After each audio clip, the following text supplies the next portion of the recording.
NSG community, how are you guys? So it has been a little while since I made a video. So I posted something on my stories today, and the quote was, it came from a conversation that I had with a friend of mine last night. And the quote was, "Don't have conversations under the influence of the past." Now, I figured the quote sounds good enough. However, some people may be curious as to what I mean by that. So here's a video on what I mean.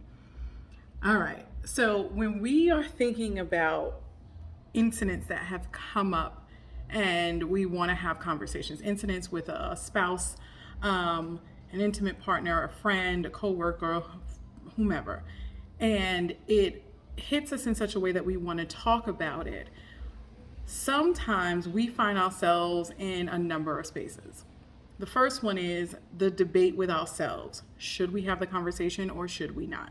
And that debate with ourselves can lead us down the path of us thinking that, you know what, it's small, I'm going to let it go. And then we just try to let things pass. Then incident number 2 happens. So remember, we let the first one go. So now the next thing comes up and we find ourselves in a space of, well, now what do I do? I need to address this. And in addressing it, we may take the road of just simply asking a why question. Why did you do that? Or what were you thinking? Or why would you say something like that? So that is the reason why I say the simple route or the easy route is because that's kind of addressing the fact that something happened that we didn't like, but it's not really telling the person what it was. So we're questioning, in reality, what we're doing is we're questioning their actions. And we're questioning their actions without basis because we just simply ask the what were you thinking, or the why question. Okay. Now, let's say incident number 3 comes up. The first one we ignored. The second one we asked a why question, or what were you thinking? Oh, and to the second incident, what they reply is they answer the question. They tell you, I did it because I wanted to, or why are you asking me something like that, or because I felt like it. You know, the answer that we get is not satisfying because it wasn't the true question that we had. All right, now we're going to fast forward to incident number 3. Incident number 3 comes up, and this time now we're like, what the hell? This is a pattern now. I'm really annoyed. This can't keep happening. So we go into judgment and attack mode. And what that looks like is, you always do X. You never do Y. I can't stand how you always, why do you, what's wrong with you? You don't know how to. And we start doing the you finger pointing.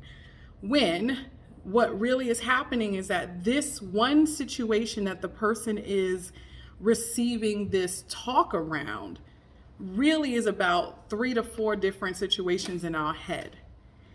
And that's because we are speaking from the influences of the past. So to not drag this video on, what I'm going to do is cut to the chase of how to avoid having conversations from the influences of the past.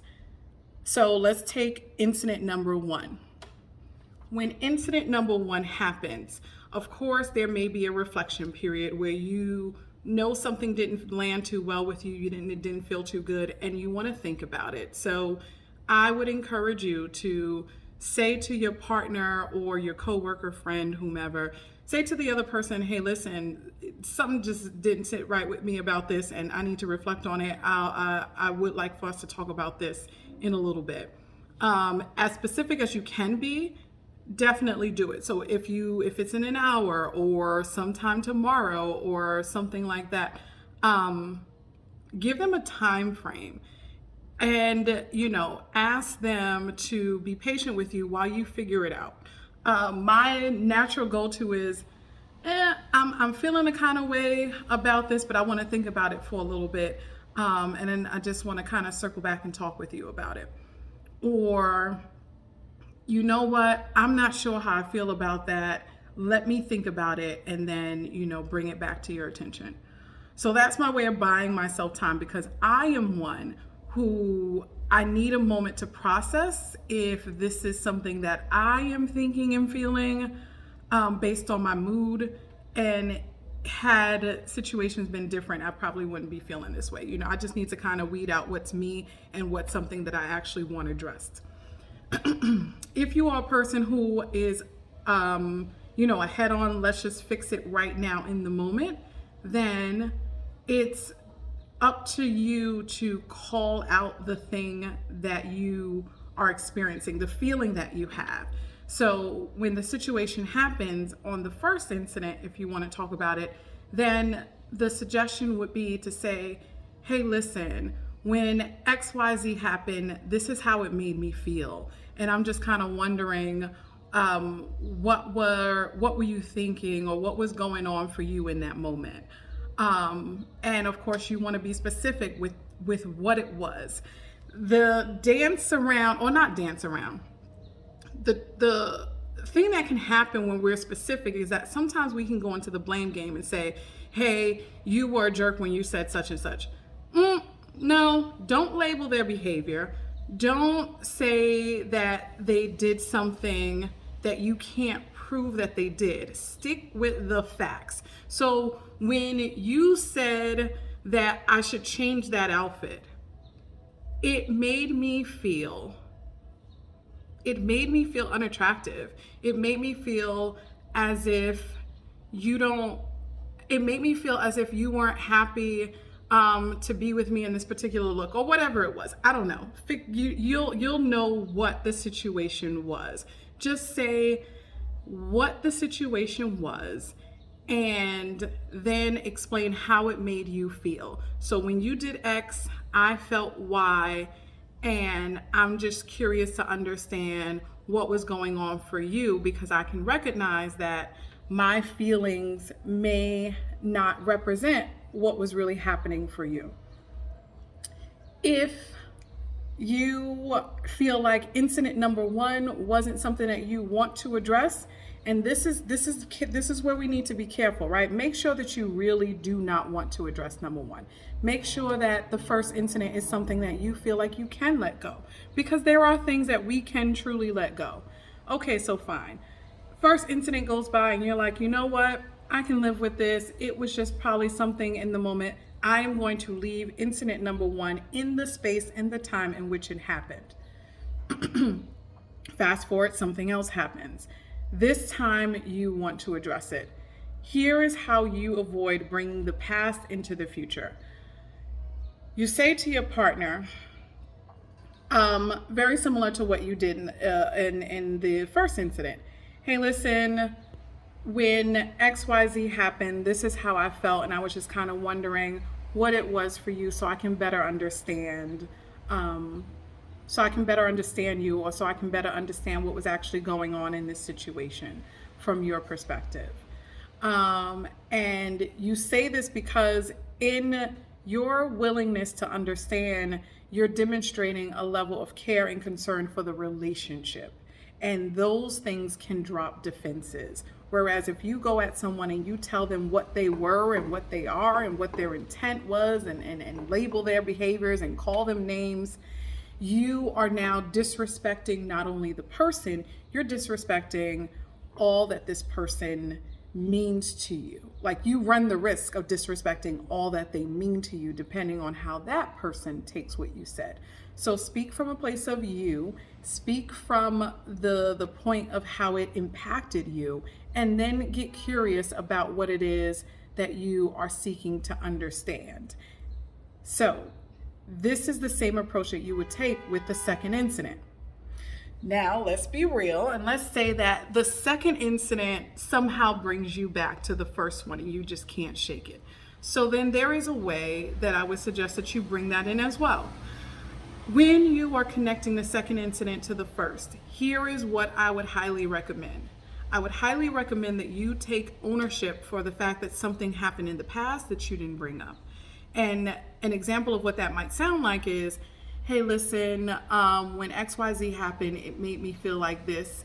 And to be honest with you, it also reminded me of something that happened before that I didn't bring up, and that something was such and such and such. And at that time, I felt like this as well. So I'm just kind of wondering what your thoughts are around this, and where this might be coming from for you, or how you might be viewing this situation. And let them speak. Now, in either situation, the person may decide to go straight for an apology. They want to smooth things over, and they'll say, you know what, I'm sorry, that wasn't my intent. And then they start talking about their intent, how it wasn't their intent, rather, to hurt you, and that's, they are sorry about that. And the focus of their response becomes an apology and talks of what they didn't mean to do. If you're truly seeking to understand another person, redirect them back to your original question, and redirect them lovingly. Appreciate the moment that they just gave you. Appreciate the apology. And that might look something like, hey, you know, I really appreciate you taking the time to acknowledge that this hurt me, and to apologize. I am just really in a place where I'm just trying to understand. You know, I want us to grow together, and I want to be able to better understand you, so that way, you know, certain things aren't taken out of its original intent, and you kind of shedding some light on what it was for you would help me to better understand that, and see how that goes. Let the person open up and share more about you. What will start to happen is that you get a broader picture of who this person is. Because the truth of the matter is that we experience people from our own lenses, from our own filters. And those filters may be jaded by the mood that we're in at the present moment. If it's me and certain conversations are happening early in the morning, I'm not a morning person. So my filter is a little bit different. And we may not always know how our moods are impacted, and because we don't, asking questions and seeking to understand is one of the best ways to get that done. Okay, so this video is done for now. I hope that I shed some light on what I meant by the quote and how you can carry that out. For those who are seeking to have conversations, difficult conversations with people, and not quite sure how to go about it, feel free to book a session. If you are wondering if NSG coaching is right for you, feel free to book a consultation. Those are free.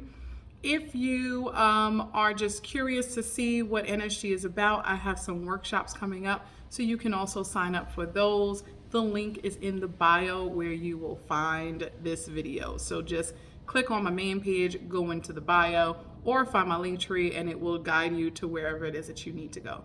In the meantime, share this with whoever you think may benefit from it. And as the mantra always says, never stop growing. Take care.